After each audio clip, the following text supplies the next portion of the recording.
दोस्तों, पहले यूपी की रहने वाली 32 साल की शहजादी और अब केरल की 38 साल की निमिषा प्रिया को सजाए मौत मिलने जा रही है। 5 महीने के अंदर अंदर ये दूसरी भारतीय महिला होगी जिसे मौत की सजा मिलेगी। इस साल 15 फरवरी 2025 को अबू धाबी की अल बाथवा जेल में यूपी की शहजादी को गोली मारकर मौत की सजा दी गई। फिर उसकी लाश को अबू धाबी में ही दफना दिया गया। लेकिन अब जिस महिला की कहानी हम आपको सुनाने जा रहे हैं उसका नाम है निमिषा प्रिया। हर दिन उसके करीब मौत आती जा रही है। आखिर कौन है निमिषा प्रिया? आखिर उसको यमन में मौत की सजा क्यों सुनाई गई?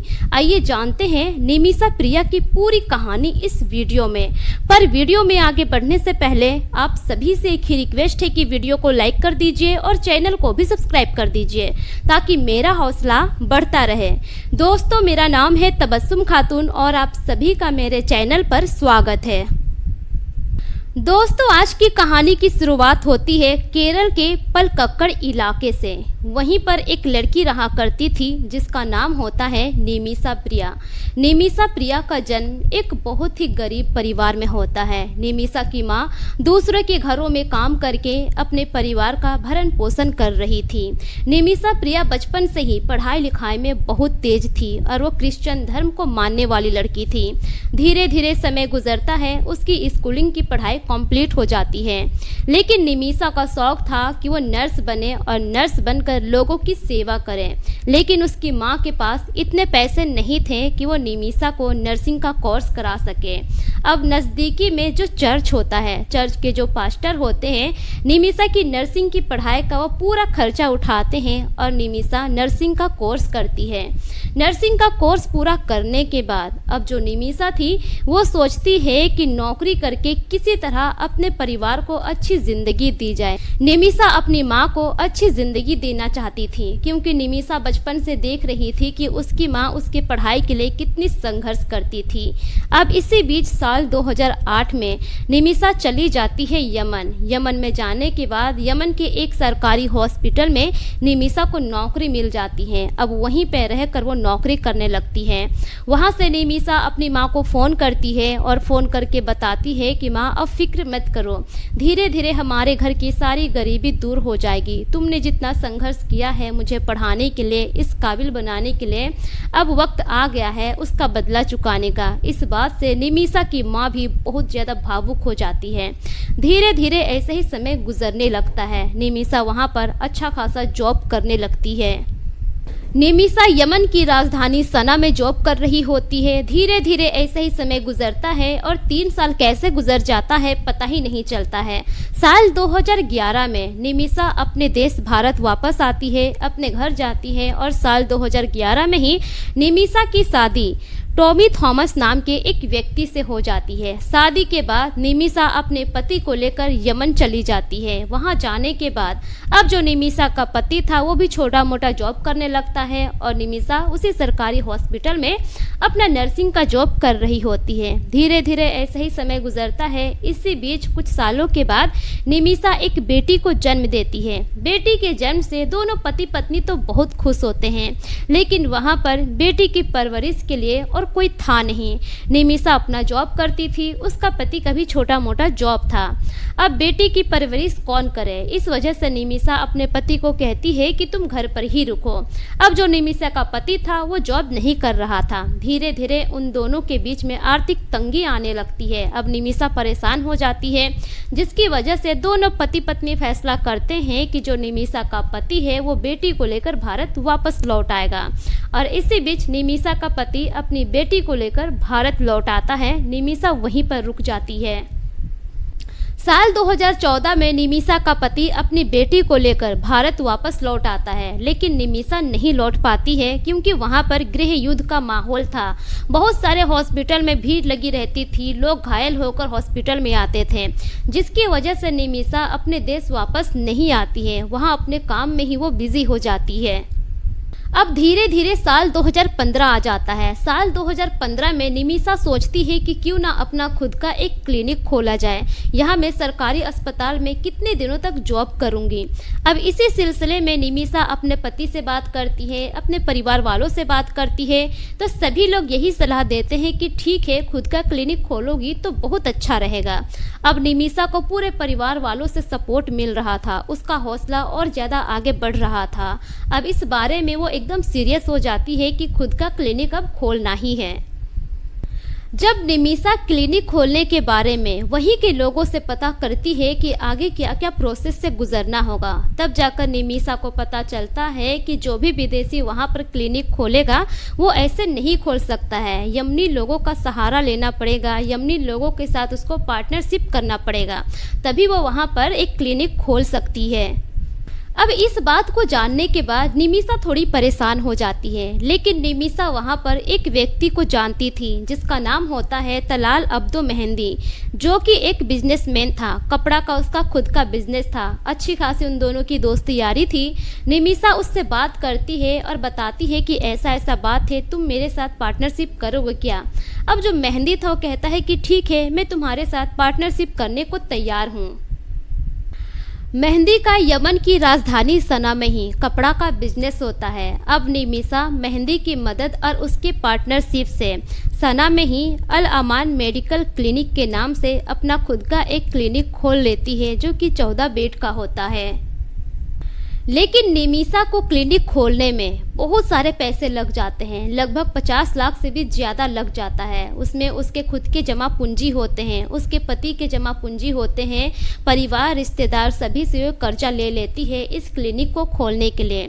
हिम्मत करके वो क्लिनिक खोलती है। मार्च 2015 में गृह युद्ध की वजह से क्लिनिक अच्छा खासा चलने लगता है। जाहिर सी बात है कि वहाँ पर युद्ध हो रहा था, बहुत सारे लोग घायल हो रहे थे। जितने भी क्लिनिक थे वहाँ पर सभी अच्छा खासा चलने लगते हैं। क्लिनिक में बहुत ज़्यादा भीड़ होने लगती है। अब धीरे धीरे ऐसे ही वक्त गुजर रहा था, लेकिन इसी बीच मेहंदी की नीयत डोल जाती है। अब धीरे धीरे करके वो क्लिनिक में पैसों का घोटाला करने लगता है। और इसी बीच पार्टनरशिप के लिए मेहंदी ने निमिषा के साथ एक फर्जी मैरिज सर्टिफिकेट भी बना रखा था, जिसका अब वो गलत फायदा उठाने लगता है। अब मेहंदी निमिषा के साथ जबरदस्ती करने लगा था। एक दिन की बात है कि जब मेहंदी निमिषा के साथ जबरदस्ती करने की कोशिश करता है, निमिषा इस बात पर बहुत गुस्सा होती है। वो आग बबूला हो जाती है और चली जाती है नज़दीकी थाने में पुलिस से कंप्लेंट दर्ज करती है। लेकिन जो वहाँ का पुलिस होता है मेहंदी पर कोई एक्शन ही नहीं लेता है। पुलिस इस बात को इग्नोर कर देता है, जिससे निमिषा एकदम दुखी हो जाती है। लेकिन उधर जो मेहंदी होता है उसका हौसला और बढ़ जाता है। अब इस तरह से मेहंदी निमिषा पर बहुत ज़्यादा अत्याचार करने लगता है। निमिषा उससे बहुत परेशान हो जाती है। निमिषा कभी सपने में भी नहीं सोची थी कि जिस आदमी पर वो इतना ज़्यादा भरोसा करेगी, उसके साथ वो पार्टनरशिप में बिजनेस करेगी, वही आदमी उसे इस तरह से धोखा दे देगा। अब जो मेहंदी था, निमिषा के जितने भी कागजात थे, पासपोर्ट, सभी उसने चुरा रखे थे अपने पास। निमिषा मांगती थी तो वो देने से इनकार कर देता था। मेहंदी को डर था कि पासपोर्ट अगर इसके पास रहेगा तो ये अपने देश भारत न लौट जाए। हालांकि निमिषा अब उसके साथ नहीं रहना चाहती थी, वहाँ पर अपना बिजनेस नहीं करना चाहती थी। वो अपने परिवार के साथ अपने हिंदुस्तान वापस लौटना चाहती थी, क्योंकि उसको अपनी बेटी की बहुत याद आ रही थी, अपने पति की बहुत याद आ रही थी। इस वजह से भी निमिषा भारत वापस लौटना चाहती थी। लेकिन मेहंदी पासपोर्ट देने से इनकार कर देता है। वो बहुत जिद करती है, रोती है, गिड़गिड़ाती है, लेकिन मेहंदी उसे पासपोर्ट नहीं देता है। अब धीरे धीरे इसी तरह से साल 2017 आ जाता है। इतने सालों से निमिषा वहाँ पर घुट घुट कर अपनी ज़िंदगी गुजार रही थी, मजबूरी में उस क्लिनिक को चला रही थी। अब साल 2017 में निमिषा अपने एक यमनी दोस्त के साथ मिलती है, जो कि एक नर्स थी। जिस हॉस्पिटल में निमिषा नर्सिंग किया करती थी, उसी हॉस्पिटल में उसकी एक दोस्त थी जो कि नर्स थी। अब उससे बातचीत करती है, अपनी सारी कहानी बताती है। अब उसकी दोस्त सलाह देती है है कि देखो तुम इतना घबराओ मत, मेहंदी तुम्हारा पासपोर्ट और तुम्हारा जो भी कागजात है अपने घर में ही छुपा कर रखा होगा, तुम उसके घर में जाओ और आगे की प्लानिंग वो बताती है। अब जो निमिषा थी उसकी वो अच्छी दोस्त थी, निमिषा उसकी बात को मान लेती है और अपने दोस्त के साथ वो एक दिन मेहंदी के घर जाती है। मेहंदी के घर जाने के बाद वो देखती है कि मेहंदी सोया हुआ है। उसी वक्त निमिषा तो पहले से ही एक नर्स थी, उसको अच्छे से पता था कि इंजेक्शन कैसा कैसा होता है, बेहोशी का भी इंजेक्शन होता है। वो सब कुछ अपने साथ लेकर जाती है, डोज डालती है इंजेक्शन में और उसी इंजेक्शन को मेहंदी को लगा देती है। लेकिन निमिषा को पता नहीं था कि डोज ज़्यादा हो गया है। वो जैसे ही उसको इंजेक्शन लगाती है थोड़ी ही देर के बाद मेहंदी की मौत हो जाती है। लेकिन यह सब कुछ निमिषा जानबूझकर नहीं करती है। निमिषा बस ये सोचकर जाती है कि उसे बेहोश करना है, उसके बाद उसका पासपोर्ट और जो भी कागजात मेहंदी के पास है वो लेकर वहाँ से निकल जाएगी। लेकिन वहाँ पर कुछ उल्टा ही हो जाता है। अब जब निमिषा देखती है कि उसकी तो मौत हो गई, वो मर गया, निमिषा बहुत घबरा जाती है। लेकिन उसकी दोस्त कहती है कि देखो ये सब कुछ हमने जानबूझकर नहीं किया है तो हमें कुछ नहीं होगा। लेकिन निमिषा फिर भी घबरा जाती है। अब वो दोनों मिलकर पहले तो मेहंदी के लाश के टुकड़े टुकड़े करते हैं, उसके बाद मेहंदी के ही घर के पानी के टैंक में उसके डेड बॉडी को छिपा देते हैं। उसके बाद दोनों वहां से फरार हो जाती है।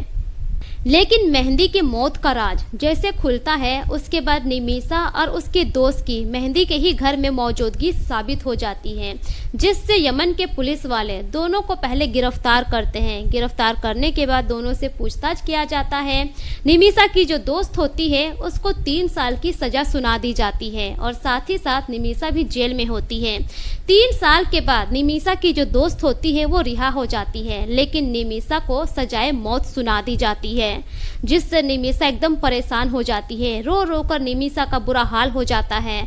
जब इस बात की खबर निमिषा की माँ उसके पति को पता चलता है तो वो लोग कभी रो रो कर बुरा हाल हो जाता है। निमिषा इसी उम्मीद में यमन के जेल में है अभी तक कि उसकी माफ़ी हो जाएगी और वो रिहा हो जाएगी।